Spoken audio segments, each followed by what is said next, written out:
Il faut que tu tues ton ennemi. C'est l'Éternel qui livre entre tes mains. De toute façon, c'est toi qui as raison. C'est lui le méchant.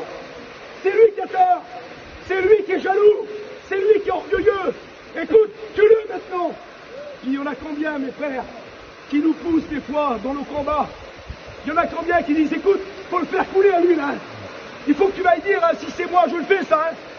Et David, lui, la Bible a dit qu'il se lève, mais il ne fait pas ce que les hommes le poussent à faire. Je voudrais vous dire que les conseillers ne sont pas les payeurs. Il y en a, ils nous poussent derrière. Si c'est moi, je le tue. Si c'est moi, je le fais passer au conseil.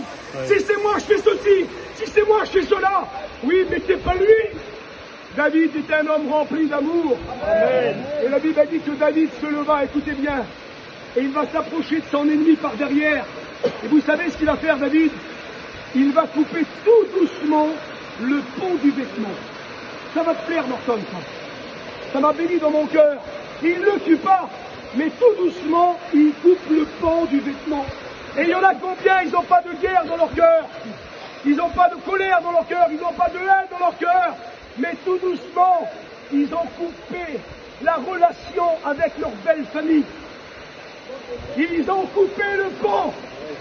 Ah ben, je le laisse de son côté, hein. Mais c'est pas biblique, mon frère. Il est dur, il est méchant, il est bizarre, ton père. Oui, mais c'est pas biblique que tu lui téléphones jamais. C'est pas biblique que tu vas pas le retrouver avec tes copines. C'est pas biblique que tu es à ta table, que tu prends l'excuse pour pas manger là. C'est pas une excuse. Et puis c'est ce qu'il fait, David. Tout doucement, il coupe le lien. Il y en a que tout doucement dans leur vie, ils ont coupé leur lien avec les prédicateurs, avec leurs copains de travail, avec leur belle famille, avec leurs frères, avec le copain. Ah, j'ai rien dans mon cœur, hein, je prêcherai pas, hein, je chanterai pas, oui, mais t'as coupé le pont, t'as coupé la communication, t'as coupé le partage, il n'y a plus rien entre toi et lui. Est-ce que c'est normal? C'est pas normal pour un chrétien qu'il est doux pour des frères de demeurer ensemble. Amen. Vous savez ce que ça veut dire demeurer ensemble? On l'a appris aux études ex-Steven. Ça veut dire qu'il est doux pour des frères de se regarder face à face. Amen. Vous avez vu, quand on a quelque chose avec quelqu'un, on ne peut pas regarder en face. On est gêné. Et même la personne, elle est gênée. On lui parle, ah c'est dur. Mais quand tu n'as rien avec personne, tu peux te regarder face à face. Et puis David, la Bible a dit qu'il coupe le bord du vêtement de Saül. Et puis, il va parler à ses serviteurs qui étaient là. En un seul mot, il va les faire taire, quoi. Il va dire que l'Éternel me garde. Regardez pas là-bas, frère.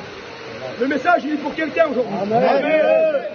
Il va dire que l'Éternel me garde de porter la main sur le oint de l'Éternel.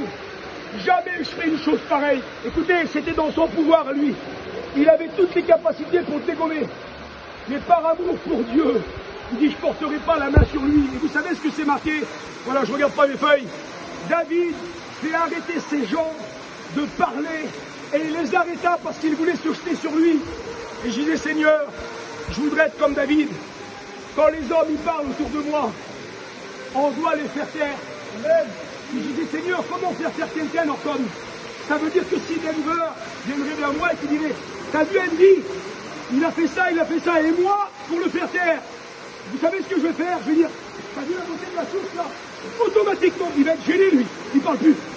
Je le mets mal à l'aise. Eh bien, faisons taire ceux qui rapportent, ceux qui viennent poser des querelles. Faisons comme David, quand on vient nous dire des choses, que ça soit sur les pasteurs, la mission, ou sur les autres qui font des choses de mal, eh bien qu'on doit les faire taire. Écoute mon frère, ça ne me regarde pas ça. L'amour, mes frères, elle fait taire les autres. Et là, il va les empêcher de se jeter sur eux. Saül, vous savez, il y en a aujourd'hui, ils ont tout mis en œuvre. Il faut qu'on va le reprendre, il faut faire ceci, il faut faire cela. Mais l'amour, elle empêche la guerre. Elle empêche la dispute. Elle empêche le massacre. Et la parole de Dieu nous dit que David, il est tranquille, lui. Écoutez, 5 minutes. Ça m'a plu, ce petit verset de la Bible. David, il n'a rien dans son cœur. On l'a vu ensemble. Il a éternué Saül.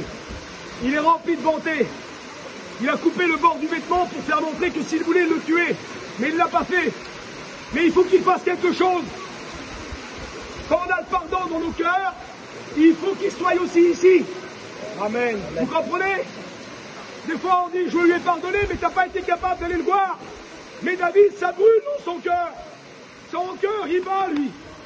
Et quand Saül s'en va de la caverne, la Bible a dit que David, il sort aussi de la caverne, mais ça brûle dans son cœur. Il dit, il faut que le problème s'arrange. Je peux pas rester avec un pan comme ça qui est plus là.